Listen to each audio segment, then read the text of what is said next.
The Vatican declared that Fatima was now a thing of the past. Now, my talk this morning is entitled The Third Secret, the State of the Issue. And a quick look at the history of the Third Secret might lead one to conclude that there is no issue. There was a third part of the Great Secret of Fatima.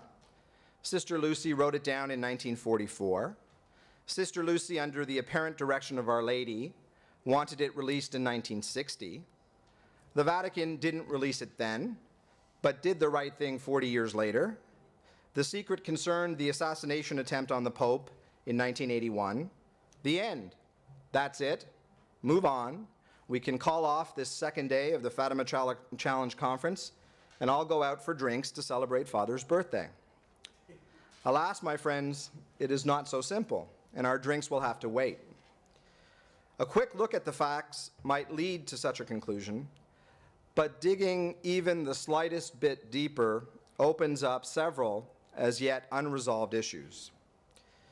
As I noted earlier, Mr. Ferrara, who speaks later this morning, and many others, including noted Italian journalist Antonio Socci, contend that the vision that I just read to you, released by the Vatican, is part, but not all, of the Third Secret of Fatima.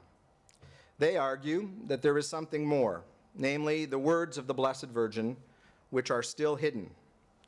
On the other hand, Mr. DeCarli, who speaks immediately after me, and others, including Cardinal Bertoni, argue that the vision released by the Vatican is all there is, and that we simply need to accept that as a fact.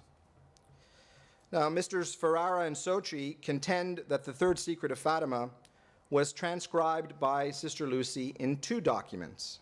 One document contains the vision of the bishop dressed in white, which the Vatican released.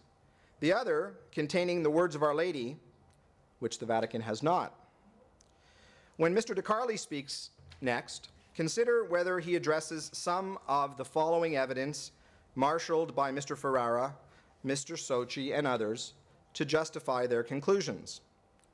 First, the missing words, what I call the missing words of the Virgin, the case of the strange, etc.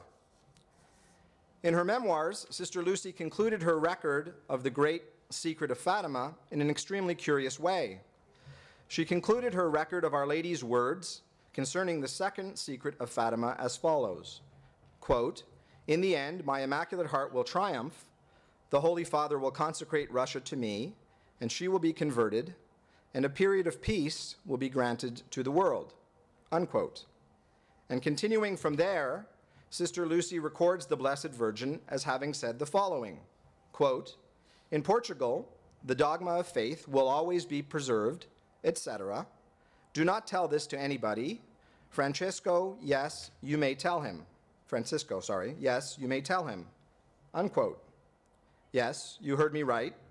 Lucy records Our Lady as beginning a sentence with, "In Portugal, the dogma of faith will always be preserved," after which she abruptly ends the sentence with the expression, "etc."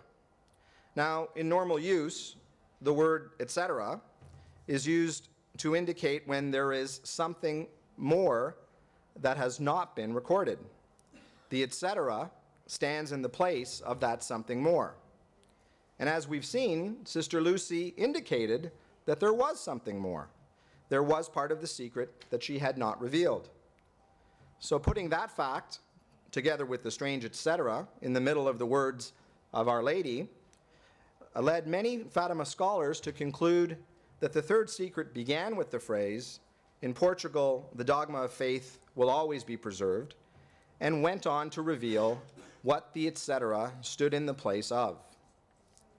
Such a common sense conclusion was confirmed by an Austrian Jesuit, a Father Joseph Schweigel, who was sent by Pope Pius XII to interview Sister Lucy in 1952.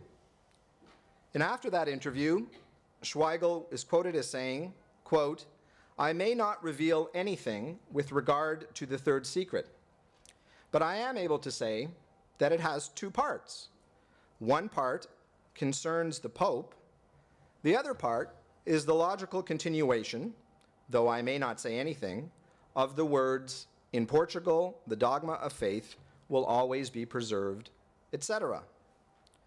So Father Schweigel, who interviewed Sister Lucy, seems to explicitly confirm the Ferrara and Sochi thesis that there are two parts to the third secret.